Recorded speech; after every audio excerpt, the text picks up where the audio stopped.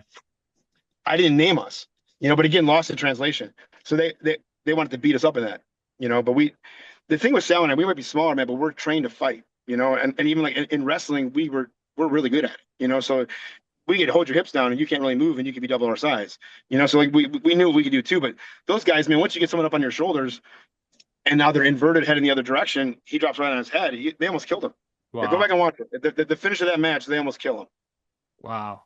Especially during that time too. You talk about companies being stacked. How does IWA Mid-South happen? So I moved to California in 2002. Yep. I leave there mid 04, and because we did TNA in 2003, and I met Bill Behrens doing that, and he was like, I like you guys, but I'm not flying you from California, so like figure it out. If you guys came out here, I'd use you. That's all we had to hear. So we went back. We went back home, and Iron was falling apart at the time because they were drunks, and they couldn't handle their business at the point. Yeah. I'll say that Donovan Morgan's one of my best friends today. I still talk to him all the time. Clean and sober, I think 15 years. Wow. Owns his own business. A millionaire. He's doing very well in life. So he's a very different. I'm not talking out of turn here, but Yeah. they were drunks and they were fucking everything up. So it was time for us to leave anyway, and we packed our bags and left. I think we moved out of there in June of 04. Went to McHenry, or went to Illinois for about a month and did some wrestling shows around there, and then we moved to Atlanta to train with Bill. Bill wanted to put us with Tony Mamaluke, and we were going to form this like Italian mafia thing. But Tony Mamaluke didn't want to be Tony Mamaluke anymore. He wanted to be Anthony Delgado. Okay. And Sal and I say to him, we say, please just be Tony. Like, no one knows you as that. He's like, right, but they will. And like after 5 weeks, he just disappeared. We never saw him again. Wow. Yeah, but we thought we could have got a lot of room out of him. But he was married to this lady that was a real pain in the ass. So I think she really fucked up his career, my opinion. Do you remember anything? I think it's your first Mid-South match. It might not be, wrestling Matt Cross and Josh Prohibition. Yeah, that was our tryout match. Okay. No, I don't have any memory of it at all. I mean, it was a match, and they were and they were good dudes coming up. They had that video game, and they were backyard wrestlers. So like nobody, they were looked down on. At that time, they weren't trained guys, and then they did the game, and because they did the game, people were using them, right?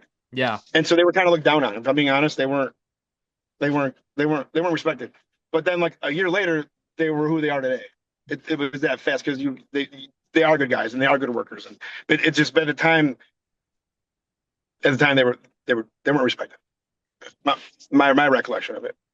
When you talk matches, especially, you did a lot in pro wrestling. You're not really a singles wrestler. You said you love tag team wrestling, but getting to wrestle Amazing Red for TNA Xplosion, how was that? Cool, because SATs like this. So Okay. when I saw on the board that I was wrestling Red, I called Joel because I didn't know Red, and I called Joel, and then Joel called Red. So it went from me having one back elbow stop spot to having several moves in the match.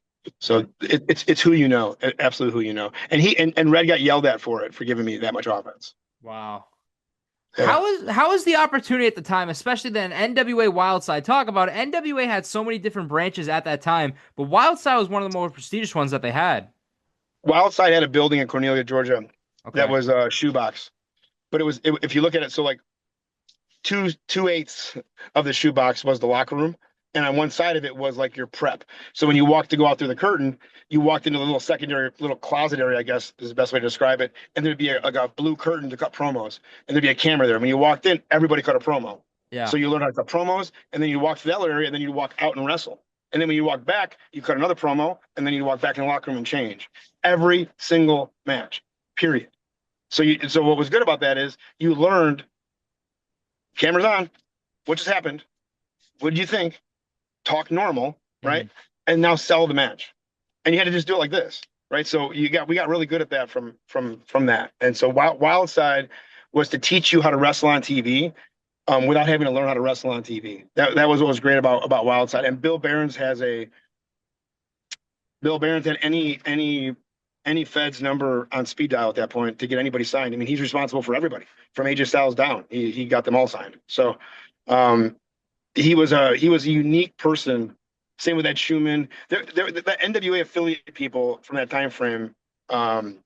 Bruce, what's that guy's name? Burt Prentice. Yep. Fucking weirdo. Yeah. A lot of they're all kind of weirdos. If I'm being honest. That filtered into that group. They liked favors, But okay. Yeah, Bill Barons was a guy that helped a lot of people out because he had a big connection. So Wildside was a place. He used to roll up 5 $1 bills, and every single person, no matter who you were, from AJ Styles down, got paid in 5 $1 bills. And Bill would walk over, hand them to you, and thank you for your efforts tonight. But you knew you weren't there for that. You weren't there for that. You were there to get really world-class TV training that nobody offered at this time. You couldn't go anywhere else. There was no NXT. There was no one was helping nobody. Mm-hmm. I'll give you an example. Bison Smith, you're aware of who Bison Smith is? Yeah. Okay, anybody who isn't, look him up. Yeah. 6'4". Yeah. Money. He came back from wrestling Kabashi in a main event, Kurgan Hall, and he had a tryout the next day in San Jose with WWE, and Bill DeMott ate him up, saying he's garbage, and kicked him out of the ring. Was he really garbage, or was he intimidated by him? Or intimidated by him. Mm-hmm. So he, at that point, 6'4", 300 pounds, like a 35-inch waist. He was shredded. He was not good enough for the WWE at the time. So you're asking me how the time frame was and what was going on. That was what was going on. Wow. Right. So you had to go anywhere and try anything and try to hook up with anybody because you had to get somebody to get you over. And at the time, there wasn't a rule book on it. Today, there's a recipe. Yeah.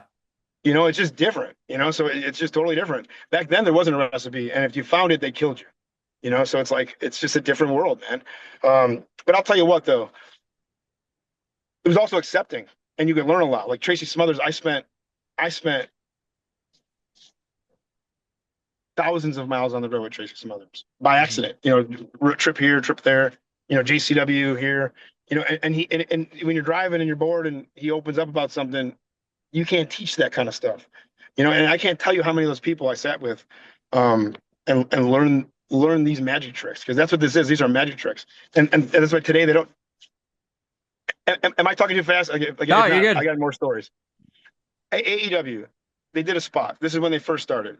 Mm-hmm. The Jacksons, right? They're wrestling. They're all flipping off, and I love high spots. But the one brother, the balding one, he goes to kick somebody and he misses him and hits the fucking post, falls to the outside and selling his leg.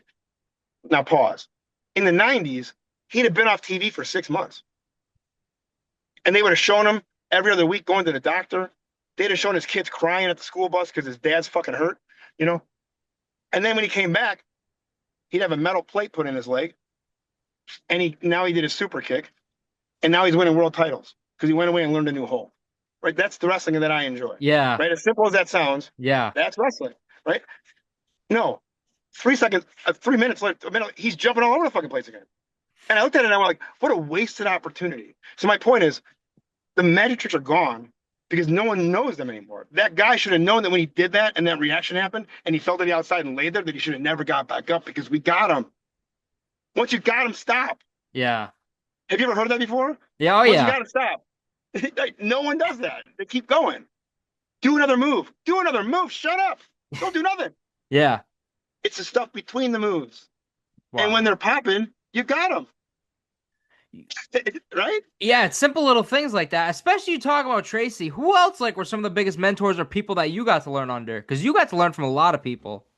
Yeah, the biggest name, if we're just dropping names, would be Scott Hall. I got to spend almost 2 years around him with JCW at a time that he was very open with teaching, and he was very open with wanting to share his knowledge because he thought he was dying. Remember that time frame when he walked out, he was in real bad shape in that one show, and this is that time frame. Wow. He would get dropped off at the airport or picked up at the airport. They'd wheel him in a wheelchair. Mm-hmm. But he would come up to us all. He liked us because we wrestled him any of the shows. We would be the guys that he beat up, and he just liked us because we'd go up for him, and we knew how to work, and we would drive with him in the car because he trusted us, and he'd share shit out of nowhere, and he would do it almost like in an insulting way. Like I was in the ring one time teaching the Axe Murder Boys. They're rappers, for Psychopathic at the time, and they wanted to do a little match. So I'm in the ring showing them stuff before the show. Here comes Scott. They're wheeling him in. Hey, get the fuck out of that ring, you fucking mark. He's screaming. You fucking marks. He's screaming. So like, oh, here comes Scott. He goes, what are you guys planning your match? And he's mad. You fucking marks. How do you know these juggalos don't give a fuck? He was mad. Real mad. So for about 15 minutes, he cuts the fucking promo. Get out of the fucking ring. Get out. And I think so we get out. We sit down and he teaches us the business. You're in that ring. You're doing all these things. Now, mind you, he didn't know we were teaching rappers how to have a paint by numbers match. He thought we were 4 wrestlers doing this, And he does this whole thing, and he goes, and you two, he points to my brother, he goes, I think more of you guys than anybody here. He goes, why are you guys in here doing this? We just apologized. We didn't say we didn't do that. Yeah. We just apologized. You know what I'm saying? Yeah. Because if we would have said we didn't do it that way, he had yelled at us for that too. Right? So once we apologized, he then explained to us proper tag team wrestling of how to do some random shit. So minor. But if we weren't doing that he yelled at, we would have never learned those tidbits. Wow. Right? So sometimes you get yelled at, sometimes you get screamed at, sometimes, there's all this stuff, but you get something out of it. Yeah. So with him, I got a lot of stuff out of it because I was just in the right place at the right time and he wanted to show me something. Or this is also the time when sidekicks, remember those sidekicks, those phones of sidekicks? Yeah. Were like a thing. And BlackBerries were like a thing, and then video streaming was like new, and he was blown away by that he could show us something on his phone that was wrestling related. So if hey, I want to show you this thing, and he could show it to us. So he would show us shit all the time, and it was awesome. So like, it's hard to say this one thing or the other thing, but you don't learn in the wrestling business by somebody coming up and saying, I want to teach you something. Never. You learn in the wrestling industry by common grounding with somebody and then picking their brain. I'll give you an example. Raven. People love Raven. They think he's one of the smartest guys in the wrestling industry. But if you look up to Raven and say, hey, Raven, teach me something, he's going to rip you off. Mm-hmm. Somehow, he'll rip you off for money, something. But if you go up to Raven and you say, hey, I have this one move, but I'm not sure how to get into it. How would you get into it? Oh, he can't wait to tell you how to get into it now. We asked the same question. We both said, teach me something. Right? Yeah. But we didn't say, teach me something. I said, I have this thing. I have some of it, but I don't have all of it. When a veteran hears that, they go, I got to help this guy. It's my job to help this guy. Mm-hmm. But if I come up to him like a mark, he treats me like a mark. That's the difference. Yeah. So, but again, that industry, it's been changed so often. Is that even a thing anymore? I don't know. Yeah. No idea. But I'll tell you what, man, it made me a great mental person in the world I'm in. Wow. So, yeah. Yeah. Especially during that time, you're wrestling for all these big companies, California, Chicago. How did Chikara even happen? At this point, we were independent wrestlers, Yeah. So we just, Mike Quackenbush and IWA was a thing, obviously, and we were deemed as the heels that had the greatest matches with all Chikara guys, because all Chikara guys are basically baby faces, Yeah. even like their heels are baby faces, but when we would go in there, we didn't do anything flashy, but we were small. So Mike loved us because we were really his heel version of all of his guys, he didn't have to train or teach or anything, and we brought the Midwest style out there to work with those guys. Again, it wasn't really a thing that was being done at the time. So timing, everything. My answer to all your questions will ultimately be timing, but it comes down to the ability to be rebooked. Anybody can be booked, but how do you get rebooked? You get rebooked because you are a value on that card. Either you help train somebody, either you help somebody get over. Mm-hmm. Was there any strong points wrestling for Chikara? Yeah, we did the Cybernetico. I think it was like 86 minutes or 95 minutes long or something. Yeah, we did a Cybernetico. We did Larry Sweeney's one of my really good friends. So to do it, we were on his team, to be able to do that was really awesome. Part of the their first tag team tournament that they did, I forget what it was called, before they had tag belts. Mm-hmm. We were part of all of that. That CM Monk or whatever. Remember when Necro dressed up as CM Punk and all that? Yeah. We were on that show. We were in the back for that show. So like, I have tons of great memories of that. Or working in the arena for the first time. Working with Chikara in the arena, or IWA Mid-South in the arena. Just awesome stories of that whole time frame in life. Is if I could have 5 more minutes in that whole time frame, I'd give my right arm. Wow. You talk Yeah. about the arenas. Is there like a favorite arena that stood out that you got to wrestle in? Because you've got to wrestle in some of the best. Yeah, well, the ECW arena is obviously, legendary for all of us for many reasons. And I worked there now with bare knuckle, which is even cooler to go back and Yeah. and do it there, But any building that has a balcony that touches the ring almost, there's a vibe. You know what I mean? Those buildings are the best buildings because, I haven't got a chance to work a lot of big buildings. I worked Raw. I was a referee, got pushed down by Ronda Rousey. So I felt that roar, like that's different, It really comes down to the building, how the acoustics go to make a fun building. Yeah. I didn't even know about it. How did the experience for Raw happen with Ronda Rousey? A buddy of mine was a local guy that they would call to get talent, Yeah. and they had a couple things that they needed. They needed certain kind of people for, so he called me, and I went there. And I'd been out of the industry for a long time, and then Paul Heyman picked me to be a referee, which was pretty cool. And I got to do a little spot with her. So, it was the lead into her WrestleMania main event a couple weeks prior. So it was just neat. It was really neat to be a part of it, Yeah. So you do a lot with the Iron State. So when does the idea come for you to bring Brandon in for this? We're working for ICP all the time. We're working IWA Mid-South, and Brandon's like a flyer and a cruiserweight and whatnot. And then you end up putting him with us at that point. And now the three of us are wrestling for JCW. And then something happened with Sal. Something happened with him. And Brandon took over one weekend, and they just liked the pairing better. Wow. Yeah, it happens. So Brandon's a bruiser, and he can do some really, bruiser kind of stuff, but then also do a shooting star press at, 250 pounds. So like we were unique with each other because I could plan good stuff and he can come in and do it. So it was just a different kind of tag team too. So at that point I was ready for something different also. Yeah. There's a few companies that were killing at the time that you got to wrestle for. Another one, I just texted him. He wanted me to send you his best wishes. How did PWU happen originally? Or is there any moments from PWU that stands out with Johnny Cashmere? Oh man. Well, first off, Trent and Johnny Cashmere, Backseat Boys they're in that camp of like the East Coast. I left their name off of the SATs earlier. They were also in that group. So I'm with Rick Plate and everybody.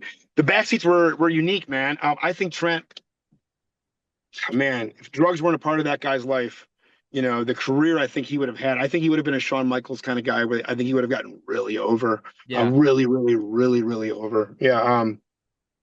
So to work at that point, we were working CZW, and we were the only guys that could work both because at the time they had a lot of heat. Oh, that's right. Yeah. So we were working both, and we kind of got mean looks in the locker room about it, but we're not marks, so we did work for both. And so the idea was PWU was coming up, but they were drawing, and they were like the hot thing. So the Crazy Eights, that's my memory of PWU. Yeah. Hanging the ropes from the ceiling and doing. I wasn't a part of those matches, but the idea that they thought differently. I think Johnny's a very creative human being.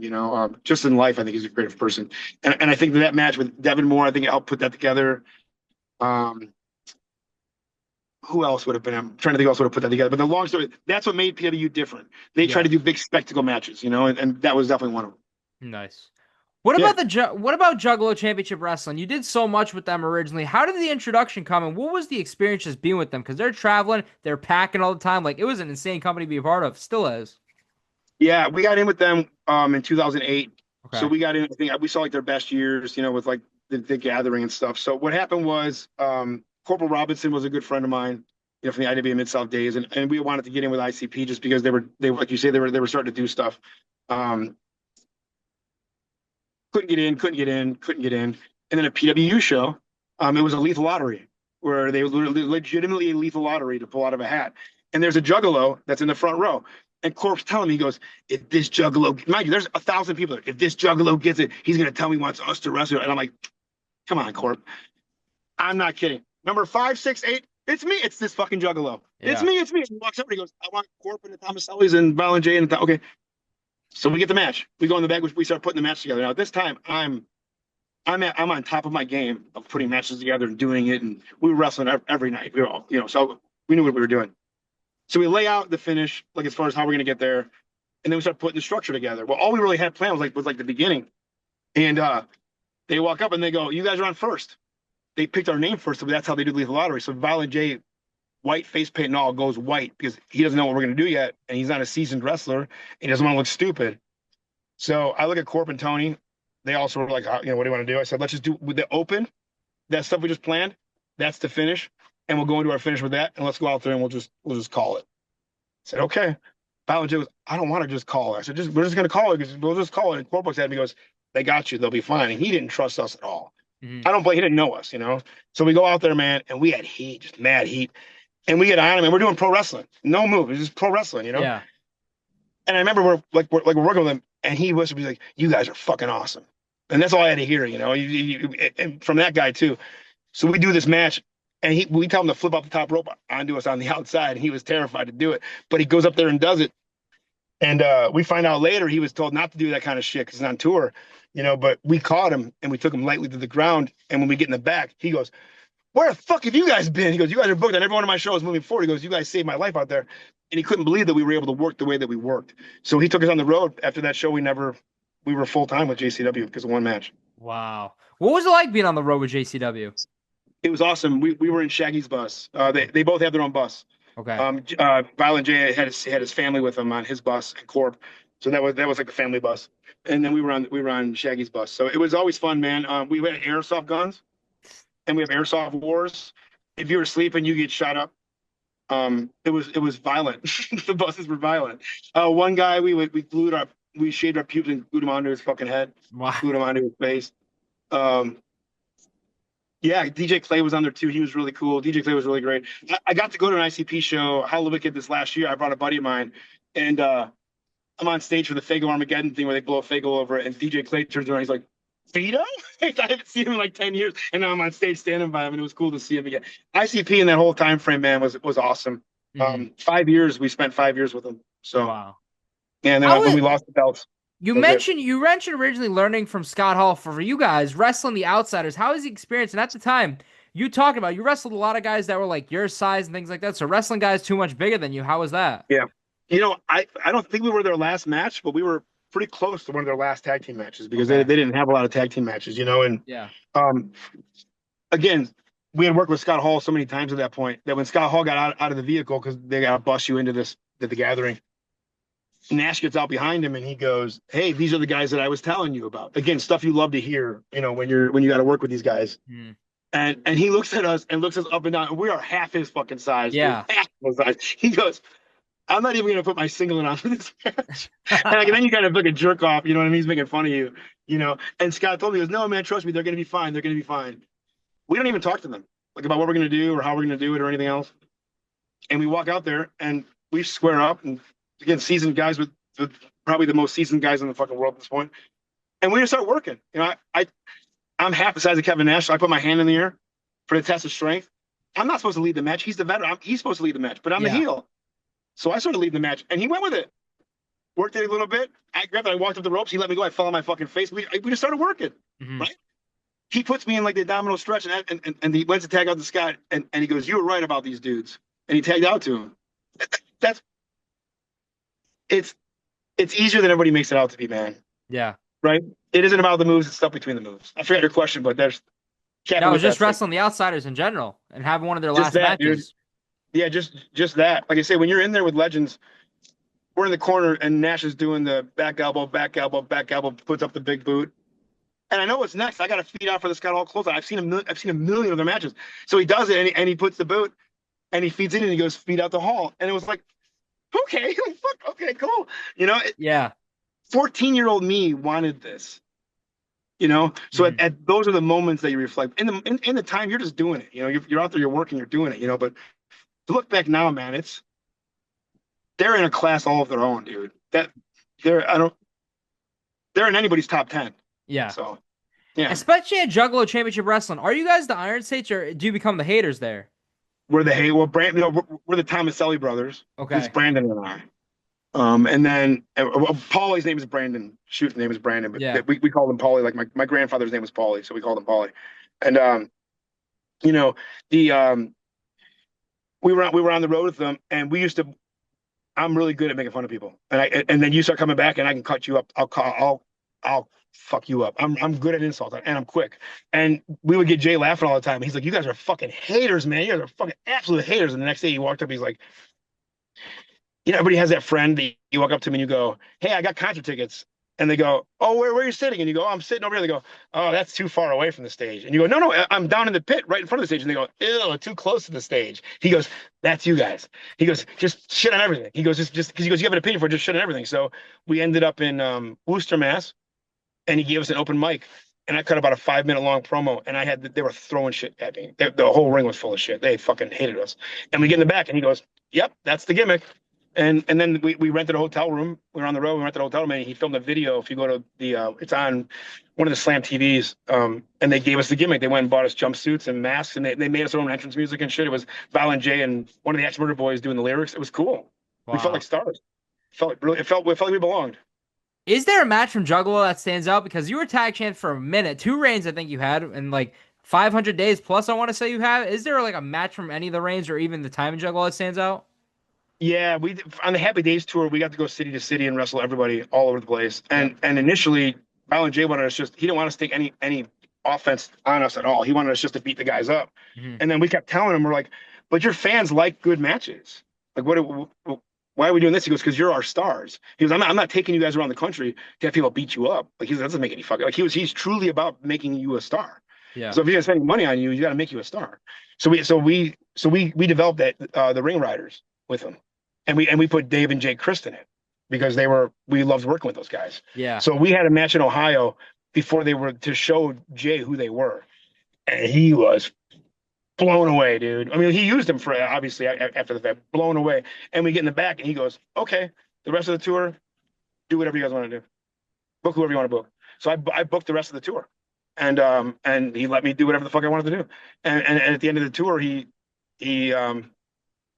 put us over, explain to us, that we're good at what we do, and let us continue just taking care of stuff moving forward. It was I got over more with Jay than anybody else there, so I got to do a lot of booking stuff with him too. Here I was Brainworks, I got the rap with him too for a jingle that was really cool. I got a lot of bucket list items. Walked the red carpet on one of his movie premieres as a tag team champions. Yeah, a lot of bucket list items with JCW. Wow. Originally, when I asked you about the Iron Saints, you talked about Sal as somebody that you took a liking to. He took a beating, but he always came back. I forgot, it was towards the end of your career, you wrestled him in an Iron Man match. Anything stands out from him? Like you said, like you put so much work into this guy, so anything stood out from that one? Yeah, we had done everything we could do as a tag team at that point. We were both bored of it at that point, or the team bored of it. It was like we could do the same match. It was just easy to us, and so I was booking a company, Pro Wrestling Elite, at the time. It was out here with us, and it just made sense for us to put it together. And when we did, we tried to plan all this stuff. And I remember in the back trying to put this. It was an hour-long Iron Man match. We're trying to put it all together, and really for those things, you just structure it a certain way, and then you kind of got to go out there and just do it. Because if you plan it all, you can't plan. And I don't care who you are, you can't plan an hour, a straight hour worth of stuff. You just can't.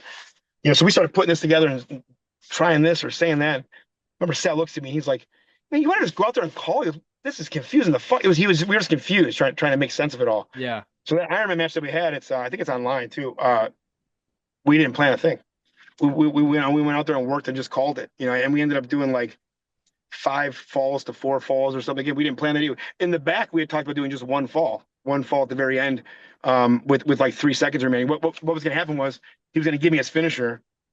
Oh, so I don't know if I ever told the story. The original finish was going to be, because I was a heel and I'd gotten on him, and I put him out for about 6 months. He had a legitimately injured back, but we made a storyline out of it. Now he comes back, and we built it this match. This is the big match now for Sal to get over, Yeah. So the original finish was going to be about a minute left of the Iron Man. He was going to hit me with his finisher and pin me, and then just get up and stare at me and wait. And I wouldn't get up. Yeah. It's poetic.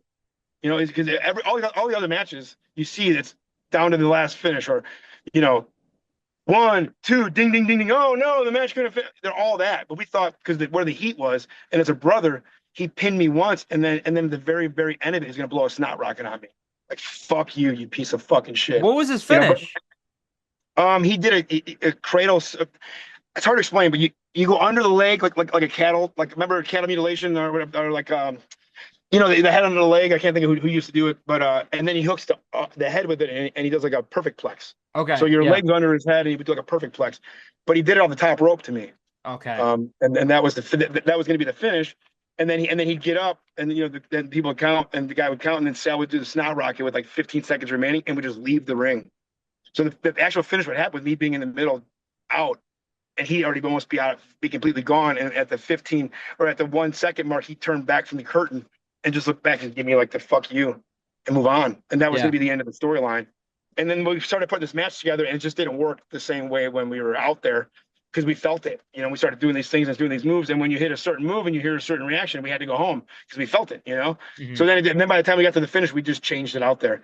And we get in the back, and he's like, "We should have stuck to that fucking finish, man." He goes, "I think that finish just made more sense." And so it's something we kick ourselves in the ass about. So we thought it was a decent match, but if we would have done the finish we wanted to do, we think it would have been our greatest match that we ever did together. Yeah. When you talk the Iron Saints, or whether you in a tag team career in general, who brought the best out of the Iron Saints, you'd say? What brought the best of it? Who brought the best out of you guys? God damn. We had a lot of great matches, man. Yeah. Cheech and Cloudy. We had a really good string of matches with Cheech and Cloudy. Yeah. The SATs, they made us think how to do unique moves together. Mike and Donovan, Donovan Morgan, Michael Modest, they inspired us early on. Vito Guerrero really inspired. He came out early on too, and he worked with me a little bit and taught me some unique stuff. But Crash Holly, he died like around us. I mean, like, at the same time, like that happened. He was at our school, so it's like the best though. I would say, what brought the best out of us, man? Our want to do it. Like, we really wanted to do it, and everywhere we went, we were told no. And that isn't a unique thing. That everyone is told no, but we were told no because of legitimate reasons. We were small, whatever. But we were politicking. We never stopped politicking. If we had 3 seconds, we were working. And like detrimental maybe in some ways as I reflect back now, but par for the course at the time. At least in my mind, it was paranoid. The industry was at that point anyway. So. Yeah, man. Unique. Just unique. Yeah. You accomplished so much in pro wrestling, so I'm curious, when was the time that you decided like wrestling was going to be something you were going to stop doing? I got there and realized it wasn't. When you get in the wrestling industry, you have thoughts of it. Yep. And then when you get to certain parts of it and you realize it isn't what you think it is, you either get out or you stay in. And I got out. So for me, I didn't see anything further. I quit the industry and quit the industry in 2013. And then 2014, everything blew up with NXT. Okay. So like at that point, would it have been different? No, I think I was still old. I mean, I was too old. I just don't think it would have worked for me at the time, but 10 years earlier and they had all that opportunity, it would have opened up a whole new door. So at the time, I just didn't see what else there was for me to do. I've been on the road with ICP. I'd worked WWE. I worked TNA. I've been looked at by Japan and told no. I was a realist, and I also thought, I'll tell you what really did it. We were out with Scott Hall, and we were taking it back to a hotel, and he was annihilated, and he wants to go to Chili's, so we're driving from the fucking venue. It's me, KG, who was a commentator, Kevin Gill, I think Kevin Gill, and my brother Brandon, and maybe Sal. No, just Brandon. Just Brandon. So we go to Chili's, and I'm not kidding. He walks in, he goes, "Give me the left side of the menu." He's in the car. He won't leave the car. Just order me the left side of the menu and whatever you guys want. And he gives us his credit card. So I go, okay. So we walk in, order a bunch of fucking food. At this point, I'm a big drinker, so I had a couple of drinks on his tab too. And we go back out to the car. And KG and I are a good distance from my brother, who's walking to go unlock the vehicle, right? Mm-hmm. My brother opens up his door and the light comes on. It's nighttime. And we see old ass Razor Ramon land, passed out in my brother's car. And KG stops me and he goes, "Look, man." Like, we couldn't believe it. Like, fucking drunk ass fucking Razor Ramon, man. We were like turned off by it. You know what I mean? Yeah. And, but again, he's in bad shape at this point, dude. So we get him to what we think is his hotel.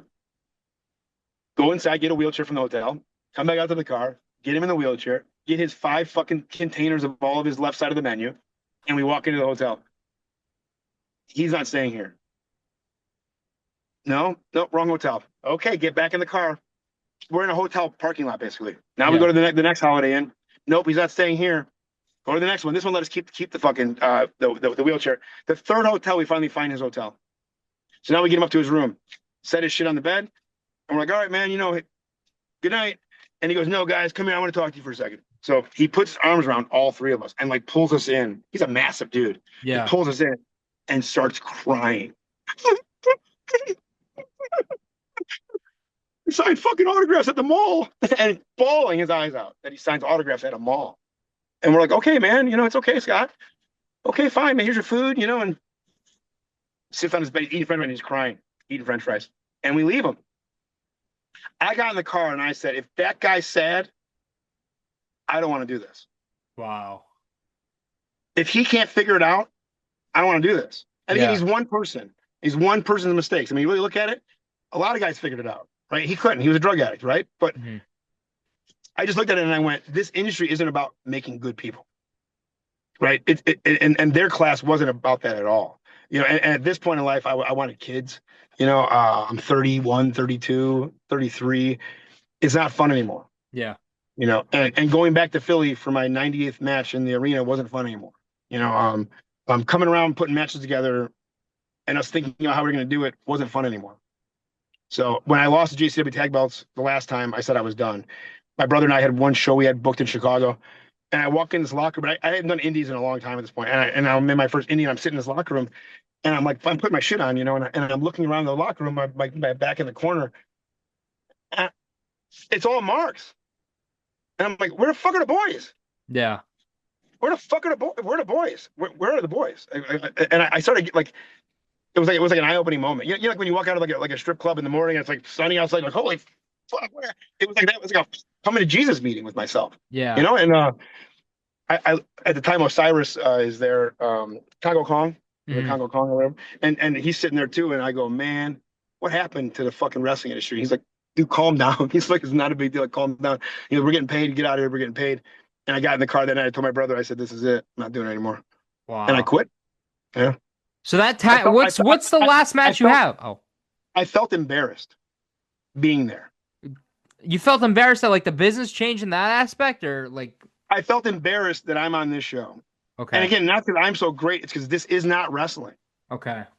Like right now, there's probably like a kid's choir going on somewhere.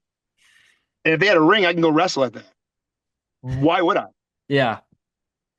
Now, Monday Night Raw, I want to go wrestle there. Yeah. You know what I'm saying? But when I'm in a place that I don't think it bring me there, I'm now embarrassed. Yeah. And that's what it felt like to me. It didn't feel right anymore.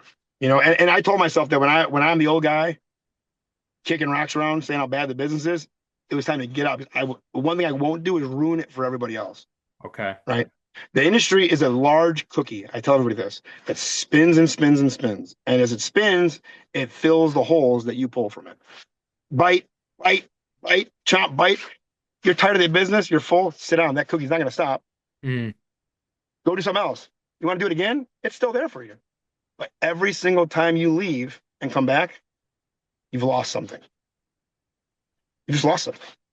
Now you've gained some clarity to why stuff can work and not work, but the ego to it all, it's gone. Yeah.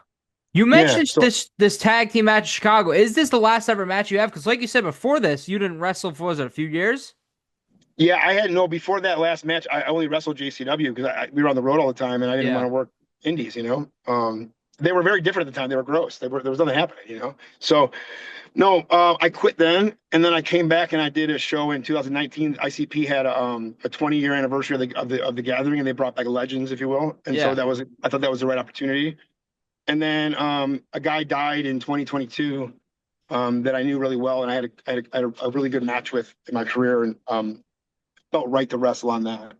So I wrestled on that too. So. But besides that, I don't wrestle at all anymore. I miss it, but I don't.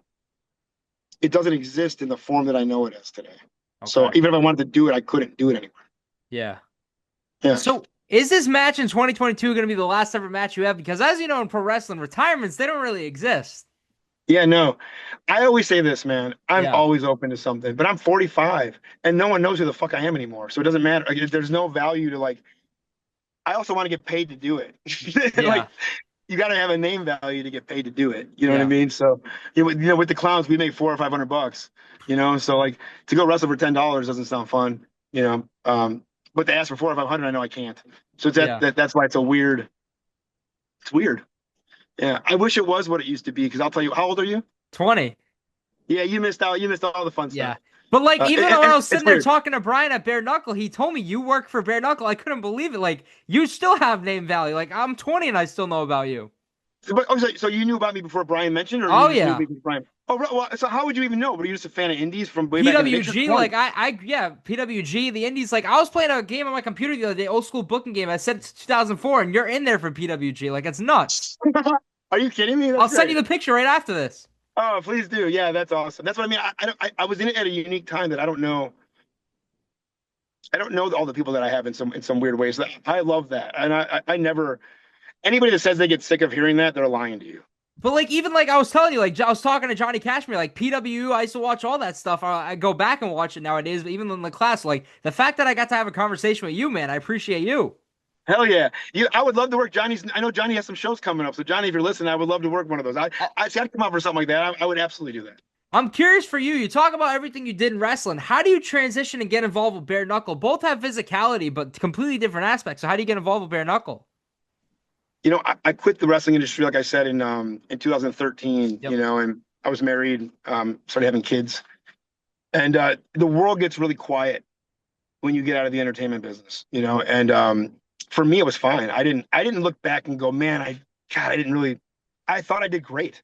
You know what I mean? So for me, I never looked back and thought that I missed out on anything, and then I went through a divorce, was cheated on, so that's really fun. And that really checks your ego, and I put on 70 pounds. I was drinking like a motherfucker. I quit drinking. It's been almost 6 years. Congratulations. Thank you. I lose 90 pounds and I get back in great shape again. And the ego's back, and again, I say ego, people use that word in a, I think like a vulgar way. I'm using it in like it saved my life kind of way. Someone jumps out and says, give me all your money. You better wish you have a fucking ego. Right. Yeah. So in the clutch, it's a tool. Right. So, I started doing all these things and I didn't know what I was chasing. And people come back to wrestling, come back. Oh, you're losing weight. You must be coming back to wrestling. To me, that was insulting. Not because I hate the business, but no, I'm better than that now. Like, I've moved on to something else. You know what I mean? And I'm doing this to do something else. And I wasn't sure what that was, but I get up every morning at 3 a.m. or 2:30 every single morning, and I'd hike 4 to 6 miles with my dog. And then I'd come back and I'd eat and I would train weights a couple hours. And by 7 a.m., everybody else was waking up, and I had done all that, and I felt very accomplished. Yeah. And I posted to my buddy Mike Davis, who used to run an MMA company called Cutthroat MMA out here, and I tagged him on Facebook. I have abs and shit, so I tagged him on Facebook saying I'm ready to fight somebody, send him my way. And he messages me, and he's with Bare Knuckle at the time, and he's like, man, we have this opportunity for a driver position. It pays nothing. It's piss money. I'm in corporate America making almost $100,000 a year at this point. Yeah. And I'm like, I'll take it. I'll fucking take it. Yeah. So I do one show, talk piss money, and when I got out of wrestling, and then I quit drinking and I went through therapy to try to figure out life again after divorce and shit, and I called it my puzzle piece. When I stopped wrestling, there was like, people could say stuff like, oh, why don't you go out and start bowling or something? Well, okay, but that's not going to fill that puzzle piece. Yeah. Right. It's not going to do that for me, and I just felt like are you a South Park guy, and when Cartman doesn't laugh anymore because he saw the funniest thing he'll ever see in his whole life, and now he can't laugh anymore. That's what it felt like to me. Like I felt like I did everything. This is where it was going to end. Mm-hmm. And I went and did this one show, and I was around it again and seeing the hustle and bustle and the venue and the boys and the people. And it felt like a gift to get to do it again. Yeah. So I started putting myself in all these spots because I was out there and I didn't want to just be a driver. So I helped put the ring up.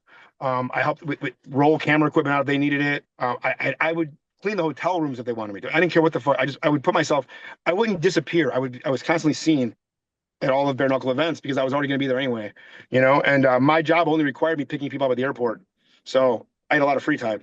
And spot opened up a year into my time there, and they saw the work that I put in, and they hired me. So they brought me on full time to run operations. So now I oversee ring build. I oversee locker room setup, and I work with the operations manager that oversees all the VIP seating, and it's I belong here. Is the answer. There's nobody that has my resume, from podcasting to wrestling to anything entertainment, really, and that's what it needs to do this. So there's not a lot of people that can do what I do here. Sure, people could, but I do it a very specific way, and I have a construction background, so I'm able to build stuff and create stuff out of nothing, so I fit in here really well, and I don't waste anybody's time. I'm like a set it and forget it kind of person. If they send me an email, they don't send a follow-up because it gets done, so I just fit in here. We're a small team, but we're efficient, and it was timing, and now the company's growing exponentially that if I would have got in now, I would never have the opportunity that I'm in right now, ever, because somebody else would have it. How was Knuckle Mania this past weekend? Insane. I forgot the number. Was 18,000 in there? 18,500 was the final number I got. Incredible. Yeah. It's just, Raw draws those numbers all the time, and WrestleMania does 90,000. We throw these numbers around a lot, man, but to sell 18,000 tickets, it's a lot of work, man. And we had 100 laborers there, union laborers. Do the math, So this isn't like a cheap thing to put together, So it was incredible. It's my third Knuckle Mania. Every year again, I'm in more and more stuff. I got my hands on more and more items, and it's growing. So I've also done Sturgis, so wrestling's a big Sturgis area, so doing those shows too, I'm like the first point of contact on stuff. So I get to get my hands involved, in these venues. I love venues. Like if you're an old school venue guy, I like getting into venues early when no one's in there and walking around them and smelling them. It's being part of them. I get off on that. So now I have connections to all these really fun venues all over the country. So when stuff happens, you can make a phone call. It's a perk. So that's how I got involved. I know I kind of long-winded it a little bit, but I don't want to say this out loud, but I would do it for free. I love what I do here. Yeah. Well, I can't thank you enough for doing this. Like I said, when Brian told me you first worked here and we were going to make this happen, I can't thank you. So thank you so much for everything. Yeah, no, man. I appreciate that you care. I appreciate that you even know it being 20 and even know anything like 20. That would have been 2005, right? 2000 or 2005. Yeah, 5. Yeah, man. That was when I first really started going. So the fact that that you even know about it at all is my ego's a little higher, so I appreciate that. Even in during class, I'm in college right now. I don't care about the college class. I'm watching old school Juggalo Championship Wrestling, all that. So the fact that I got to have a conversation, thank you so much again. Yeah, why don't you do this when we get off? Send me your address. I have a couple old hater shirts or something. I'll send you out. I'll send you some swag. Absolutely. But I end every interview the same. Now, the day you decide it's all done in wrestling, which obviously, retirements isn't happening anytime soon, but the day you decide it's all done, what do you want your legacy in pro wrestling to be? That I gave back to it and I didn't take from it. Yeah. Because I think a lot of guys take from it, or people come into it and take from it, and it's there to be taken. But I really want it to be known that you're always going to have your name shit on. Let's understand that about the wrestling business. Someone goes, "Oh, Vito Thomaselli, oh that prick," or "Oh, that fucking guy." You're always going to have that, almost until you die. It's just the way the industry is. I hope somebody stands there and goes, "No, you got that wrong because he did tell me this, this, and this," and those this, and this would be enough for that person to go, "I got it wrong." You know what I'm saying? That's what I want my legacy to be. Not I'll never main event WrestleMania. I'll never teach someone that's going to main event WrestleMania. Although I did work with Seth Rollins, so I guess maybe I have in some capacity. Mm-hmm. But I just hope that I was a help to somebody and push somebody further down the road. Yeah. Nice. Well, I can't thank you so much enough. And like I said, you've had an accomplished career. There's still more. So maybe down the line we do a part 2 or something. We try to get all the Thomaselli boys or something. Yeah, I would love it. And like I say, if you have talked to Johnny, tell Johnny I want to work that PWU show. I'll text him right now after this. But seriously, thank you so much for doing this. Hell yeah, man. Anytime at all, my phone's always open to you. Absolutely. Thank you so much for doing this. And thank you, everybody, for watching this episode. This was Best for Business. Thank you for watching this episode of Best for Business. Don't forget to like, comment, and subscribe. Until next time, because this is Best for Business.